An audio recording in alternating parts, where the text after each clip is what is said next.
भगवान को सेवा गर्नु त्यसै कारणले हाम्रो पाप नाश हुन्छ भनेर हो पुराणले लेखेको कुरालाई मैले हजुर मार्फत दिँदैछु। आज चाहिँ हामी यो दक्षिणकाली माताको मन्दिरमा दर्शन गरेर त्यहाँ हामीले पूजा आजा गरेर हाम्रो टोली आउँदै गर्दा यो नजिकै यो दक्षिणकाली भन्दा अलि माथि आउनुहोस्, त्यहाँभन्दा बाटाभन्दा केही माथितिर यो बाटो छोडेर अलिकति माथि आउनुहोस्, त्यहाँ भद्रयोगिनी माताको मन्दिर केही अलिकति माथि आउने बित्तिकै बडा मनोहरको मन्दिर विशाल मन्दिर यस्तो भगवतीको मन्दिर त लुकेर बसिरहेको आउनु होला भन्ने आज हामीले यो दर्शन गर्नमा हामी साह्रै हर्षित छौँ। हामी चाहिँ बालाजी सोरा काठमाडौँदेखि आएका टोली हौँ। हजुर यस्तो जाने मठ मन्दिर देखाउँदै देखाउँदै देखाउँदै आएका कुरा जानकारी गराउँदै सबै भक्तहरूमा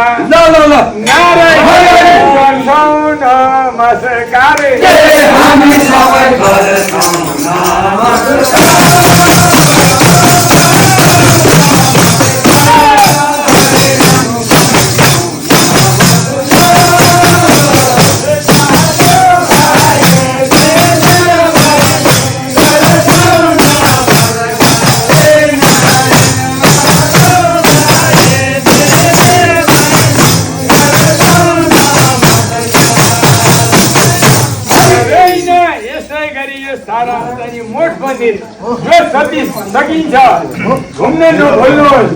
हाम्रो यो उपत्यका भित्रै लाखौं लाख मन्दिरहरू छ, शिवालय शिवालय यो सारा घुम्नु हाम्रो कर्तव्य हो।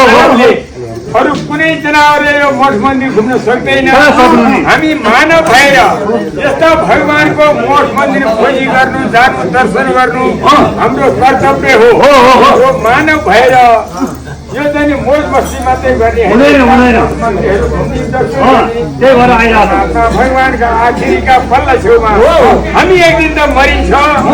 मरेपछि यमराजका दूतले सोध्छन्ले हे बाबु कति कति मोठ मन्दिर घुम्यौ सोद्धाखेरिमा हामी वहाँ पनि गयौँ भन्दा यो त धर्मात्मा व्यक्ति छ भने यमराजका दूतले पनि केही पनि नगरेर स्वर्ग पठाउँछन्।